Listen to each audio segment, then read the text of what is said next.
Let's talk about difference between old criticism and new criticism. Old criticism exists before 20th century. Critics back then believed that to understand a text, you need to focus on outside the text, like author's life, history of that time, and moral lesson. For example, if someone studies Shakespeare play, they might focus on history of that time, Shakespeare personal life, and moral lesson in the story. But in 1920s, I.A. Richard, English critics, ran very interesting experiment with his student at Cambridge University. He gave bunch of poem to his student, but he removed author name, title, and all background information.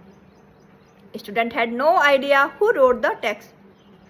He found that when student focused on language and structure instead of outside detail, they reached more deeper interpretation of the text. This experiment he published in his book Practical Criticism. This is the foundation of New Criticism. New Criticism argued that text is self-contained world.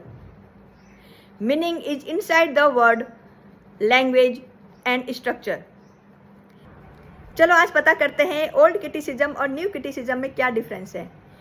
Old criticism में critics कहते हैं कि किसी text को analyse करने के लिए आपको 3 बातें ध्यान में रखनी है।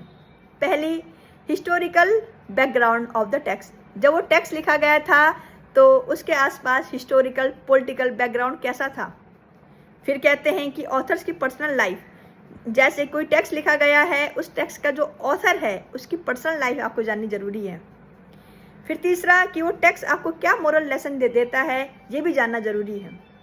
फॉर एग्जाम्पल, अगर कोई शेक्सपियर के प्ले पढ़ता है तो उसे एलिजाबेथन टाइम का हिस्टोरिकल और पॉलिटिकल बैकग्राउंड जानना जरूरी है।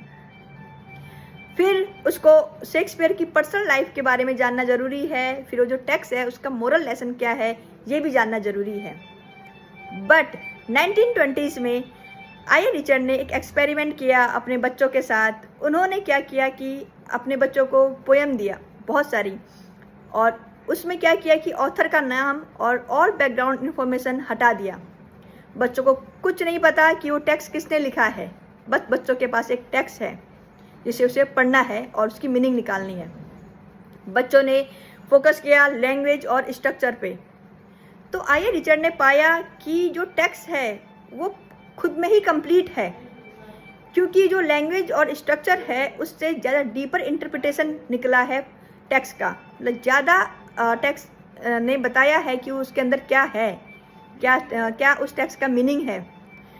तो ये उन्होंने अपनी बुक प्रैक्टिकल क्रिटिसिज्म में लिखा, जो प्रैक्टिकल क्रिटिसिज्म फाउंडेशन माना जाता है न्यू क्रिटिसिज्म का।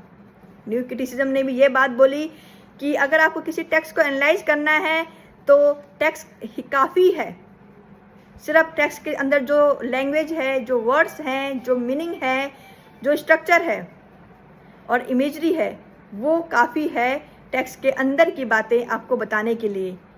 उन्होंने ये बोला कि ऑथर की लाइफ, हिस्टोरिकल बैकग्राउंड और मोरल लेसन से कोई फ़र्क नहीं पड़ता है। तो in simple language, old criticism मतलब author's life, historical background and moral lesson.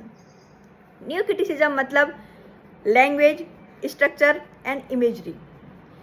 Language मतलब किस तरह से भाषा को यूज किया गया है, और स्ट्रक्चर मतलब जैसे कि आपको एग्जांपल दे रही हूँ मैं आपको कि किसी ने पोएम लिखी है तो उसमें राइम्स हैं या नहीं है, हाँ स्टेंजा कितने हैं, किस तरह से स्टेंजा हैं।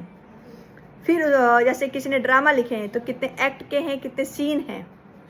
इमेजरी मतलब फिगर ऑफ स्पीच सब ने पढ़े हैं, बट जो फिगर ऑफ स्पीच को पढ़ते हुए जो हमारे मन में एक इमेज बैठती है ना, जैसे मैंने एक एग्जांपल दे रही हूँ आपको, मिट्टी की खुशबू, हाँ तो जो खुशबू आती है हमारे माइंड में, दिमाग में चढ़ जाती है, इसे कहते हैं इमेजरी। तो किस तरह से वो यूज किया गया है ये काफ़ी है टेक्स्ट को बताने के लिए। ये कहते हैं न्यू क्रिटिसिज्म। Thank you.